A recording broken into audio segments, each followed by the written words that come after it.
Okay. Thank you. Good evening, everyone. Chanukah Sameach. I hope you're all well. Continue to be well.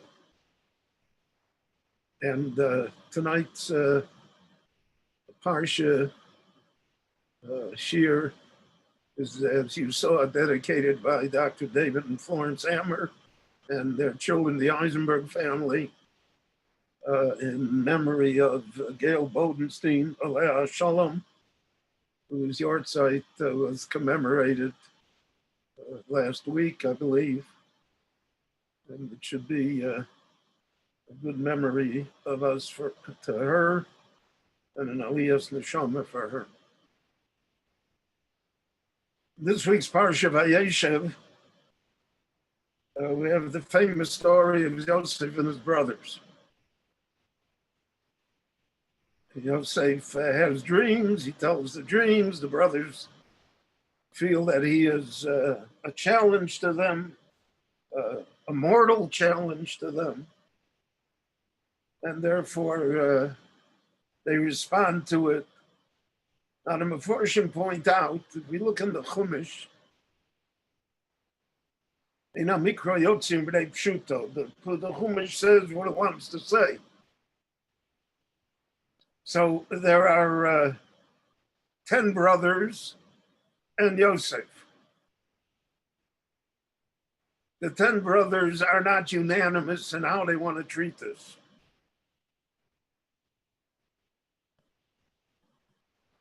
For instance, Reuven, the eldest brother, and really the one that should feel the most hurt by the fact that Yosef is the chosen one of his father. After all, he's the eldest one. Lo mishpat abchora. He's the bchor. He wants to save Yosef. His reaction to the whole thing is, let it blow over. Don't take it that seriously. So he wants that they should put him in a pit, and then he's going to come back and take him out of the pit and bring him home, and danger will be past. So that's Reuven. That tactic, unfortunately, did not play out because the other brothers sold Yosef before Reuven could get back to him. But that was Reuven's plan, that he was going to ameliorate the situation. He wasn't going to aggravate it.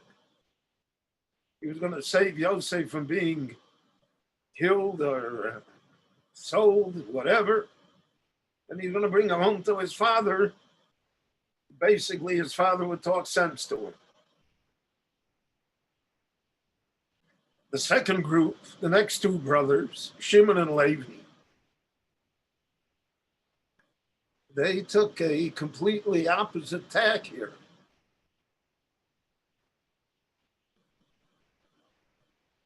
One said to the other,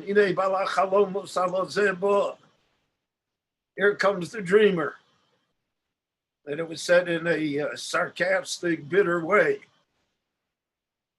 Let us kill him. And we'll throw him into one of the pits, his corpse. And then let's see what happens with his dreams. So Reuven wants to save him. Reuven wants to calm the whole situation down. Shimon and Levi want to kill him. They feel the only salvation of the brothers is to absolutely kill him because he's a rodef. He is a mortal danger to them. He keeps on telling their father stories about them. The stories are not true, even though he may believe them to be true. but he sees them through his own prejudiced eyes. So it looks to him like they're doing things that are wrong, but in reality, they didn't do anything wrong.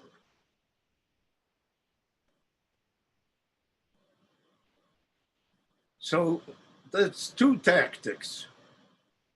One, we'll bring them back to the father. We won't do anything to him. The second tactic is we'll kill him. We have no choice but to eliminate him. The third group is Yehuda. That's interesting. It's the first four sons of Leah that are in the conversation. The other six sons, Gad, Asher, Dan, Naphtali, they're not in it at all. They have nothing to say. They are bystanders, but apparently they don't have any power within the structure of the family of the brothers to be able to countermand these four elder sons of Leah. And Yehuda says, Ma betza, what will we gain by killing him? It's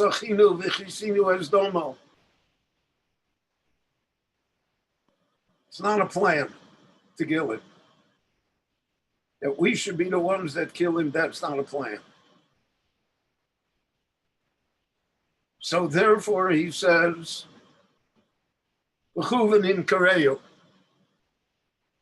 there are slave traders that pass here often. The Arabs were very big in the slave trade. And they were very big in it till the 19th century, till our century. So we'll sell them to the Arabs, and whatever happens will happen. And we will not raise our hands against him. We will not be murderers. So that was his tactic, his solution to the challenge. So Reuven's solution is to bring him home. Shimon and Levi's solution is to kill him. Yehuda's solution is to sell him and let, so to speak, fate take care of the rest.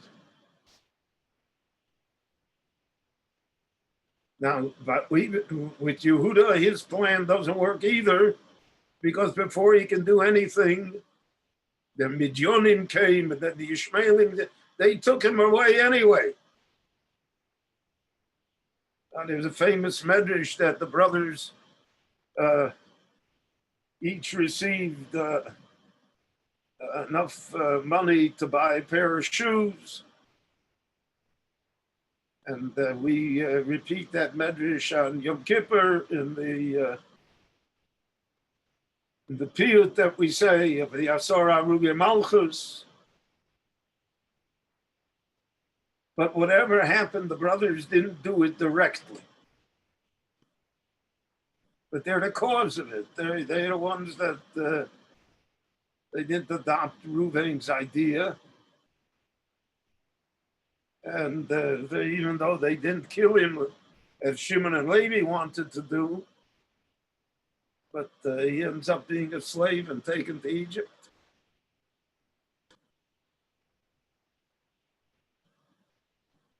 And then the brothers all together attempt to cover it up.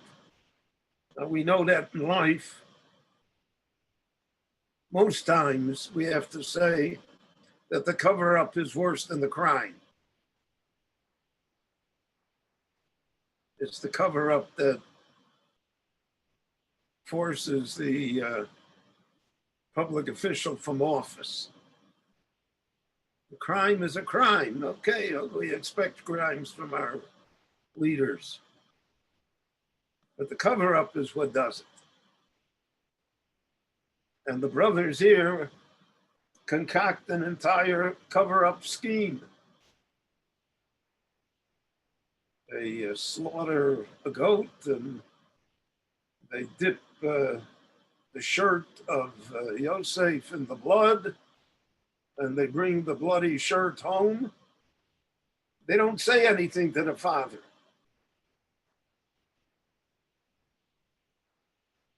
They just said, Hakir no recognizes this is shirt. Aksones bin Chaim lo. And Yaakov jumps to the conclusion, Torah Yosef, that Yosef has been torn apart by a wild animal. So that's the story, right? We all agree that's the story. Where did the brothers get this, so to speak? Where did they learn this from? These different reactions. They didn't invent it whole cloth of themselves. We find that when Esav comes to confront Yaakov in last week's Parsha in Vayishlach, so Rashi already quotes the famous Medrash that Yaakov had 3 tactics here, how he was going to deal with it. L'doron, he was going to ameliorate the situation by, so to speak, paying off Esav. He was going to give him gifts. The tefillah, and he was going to engage in prayer. And he was going to go to war with him if he had to. But the brothers were well aware of this threefold reaction to this terribly difficult impending danger. So Reuven thought L'doron, that here he was going to ameliorate the situation. It would look like he's with the brothers, but he's not with the brothers. He'll buy them off by putting them in the pit. But later on, he'll come back and he'll take them out of the pit. And not only out of the pit, he'll bring him home to his father. Shimon and Levi, they said that we're going to deal with it l'milchama. We're going to go to war. We're going to kill him. He's a rodef. The only way you can deal with a rodef is milchama. To pursue him. To make sure that he doesn't have the ability to harm you. And therefore, Shimon and Levi said, L'chuv and Arageu, come, let us kill him. That was l'milchama. Yehuda said, L'tfilah. What does the idea of L'tfilah mean? Let's leave it to heaven. Let us let fate, so to speak, heaven, hashgacha, let it take care of it. We don't know what to do with our brother. We don't know whether to consider him to be a rodef or not. We don't know whether we're right in considering him that. But he's certainly harming us. That we see. So what should we do? So he said, so we'll get rid of the problem. Let's daven, right? Daven means to leave it to heaven. And by selling him, they are leaving it to heaven. They're giving it to forces that they will no longer control or have any input into. And that's always the idea of tefillah. Tefillah is that I can't do it anymore, Rabbeinu Shalom here. It's your problem. You help me. You take care. I don't know how you're going to do it, but that's up to you. But I'm not involved anymore. So the brothers had seen that is how Yaakov dealt with Esau, that those were his three tactics. Now, so the question arises, as it always does, which tactics should be followed at which time and under what circumstances? Everyone agrees that all three tactics are legitimate. There are situations where Doron is not only necessary, but it's the choice to take. All through the long Jewish exile, many, many times, Jews escaped from terrible decrees being enforced against them simply by Doron.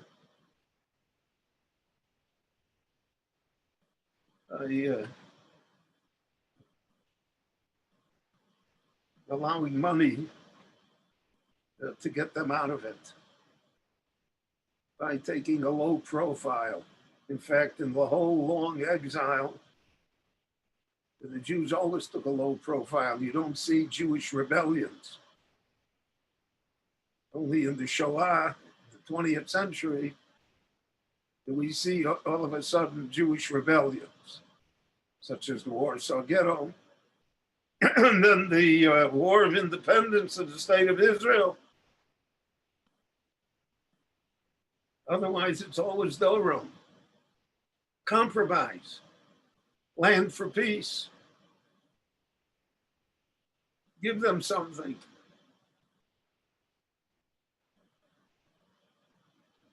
Very prevalent today. That's a tactic that we all understand and we appreciate.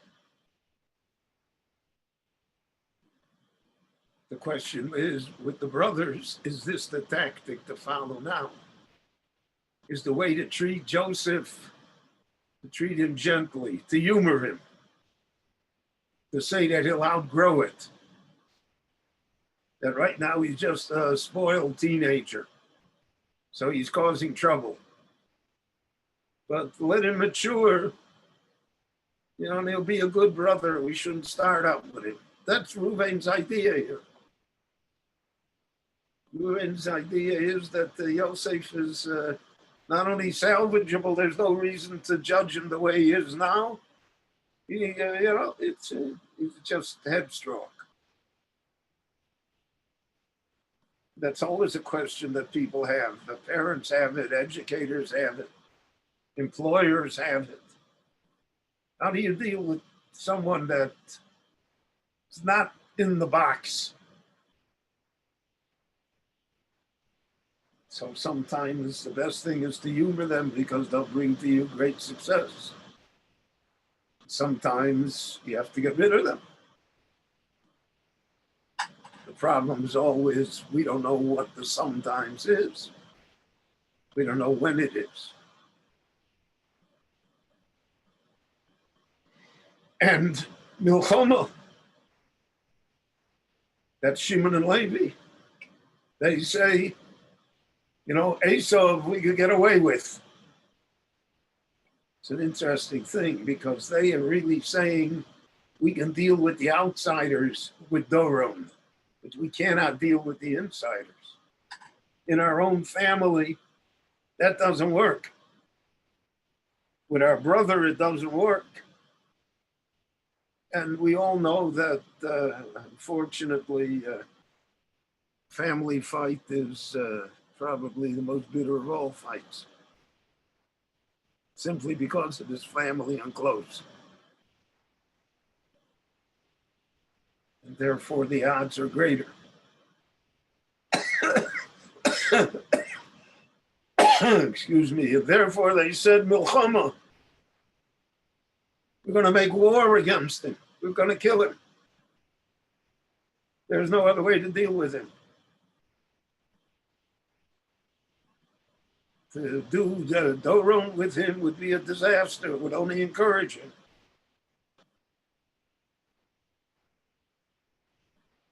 So here's always the question, how do you deal with provocations? You can ignore them. Many times that's the wisest thing to do. But there are many times that they cannot be ignored. You have to fight back against them. That's what Shimon and Levi said. Now, Shimon and Levi have a history of milchama. We saw in last week's Parsha what they did to the city of Shem. They are not willing to let things pass. In effect, that's what they say to Yaakov. Achazona Yasef Achoseinu. Are we going to let this happen? Is our sister to be like a harlot?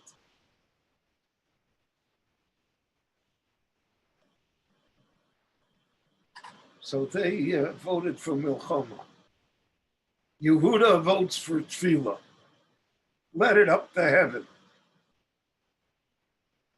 Ma bets, why should we get involved? Why should we be the ones to decide? Let heaven decide. If his dreams are real, then heaven will make them real. And if they're not real, then heaven will make them not real. And whatever happens to him, let heaven decide what's going to happen to him. Why should we be the ones? Tefillah. Let God decide. Don't do anything.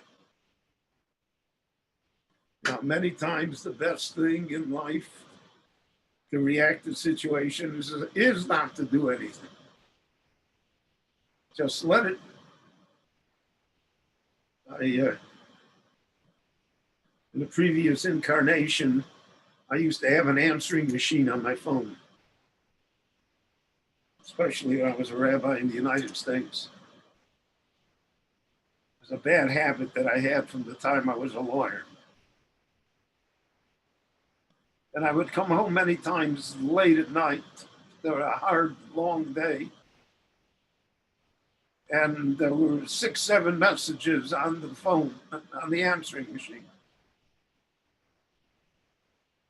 And I would play them. There was nothing I could do regarding any of them at that time. So playing them only was a source of aggravation for me. Would make it harder for me to fall asleep.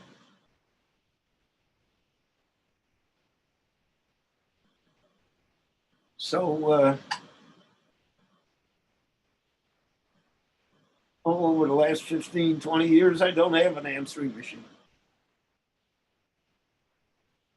And I have found to my amazement that whoever wants to get hold of me gets hold of me.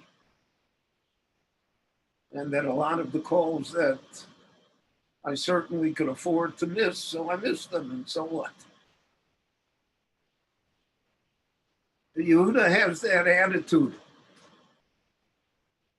And that's why Yehuda is the one that speaks to Yosef at the end in the Parshas Vayigash and tells him the whole story, because he already senses that somehow heaven is involved here.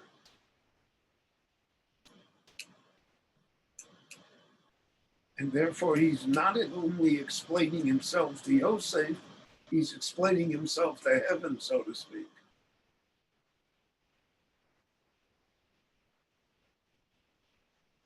So the brothers responded like the father did. Yaakov responded to Esau, Doron Tfilo Milchama. The brothers responded, Doron Tfilo Milchama, to the situation of Yosef. But each one of them took one aspect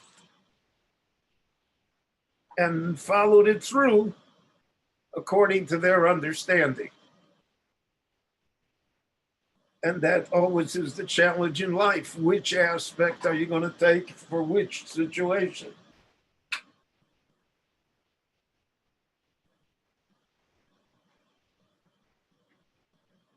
And that really is the measure of wisdom and of accomplishment. And that's a connection to Hanukkah too.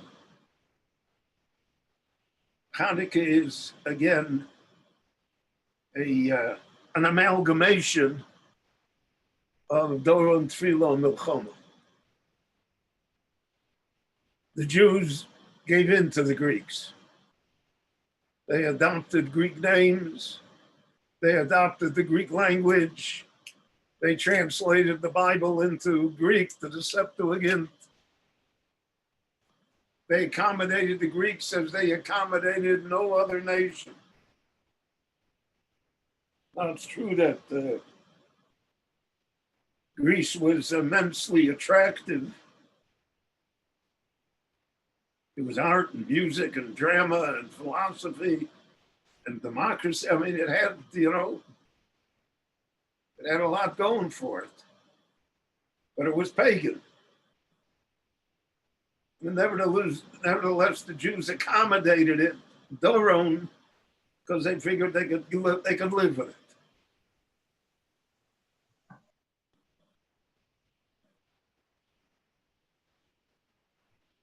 Then, when things became worse, when the Greeks and the Hellenists attempted to dominate the Jewish people, well, then they prayed to heaven. That was the tefillah. But they did not see any change in what was happening to them.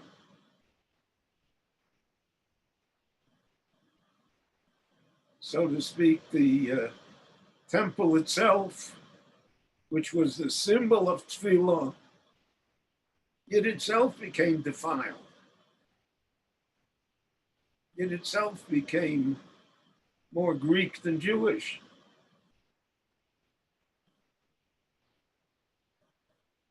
And we are told in the Gemara, and we can see archaeological evidence for it, that the signs of the temple were in Greek and not in Hebrew.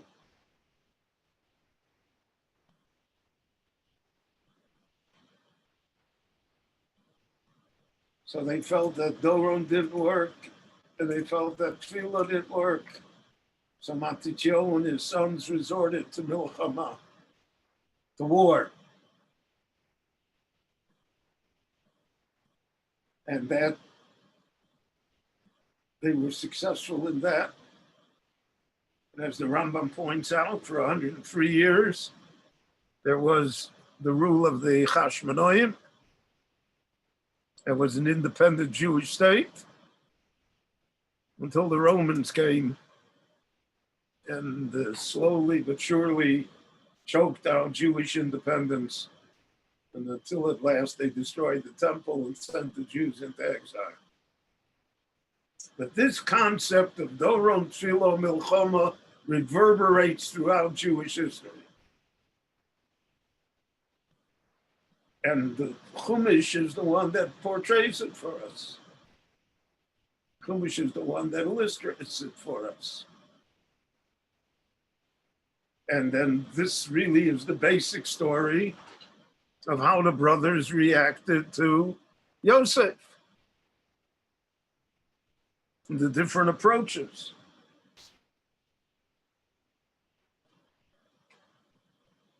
And the end is that heaven guides and does what it wants anyway. Even though we may be convinced that we know better, that we made the right choice, that we have the solution, the end is that heaven knows better. And that is reflected in the Ner Chanukah, in the miracle of the light that needs no fuel, that illuminates without help. But it has to be lit by human beings. It takes human effort. So I want to wish you all a very happy Hanukkah. I want to thank you for listening. There will not be a class this Saturday night, but next Thursday we'll have another Parsha Shiur in Mirz Hashem, and that Saturday night there will be a lecture. Now again, I want to wish you all a happy Hanukkah and stay well. We'll hear good news one from the other. Kol Tuv, Selah, and Shabbat Shalom.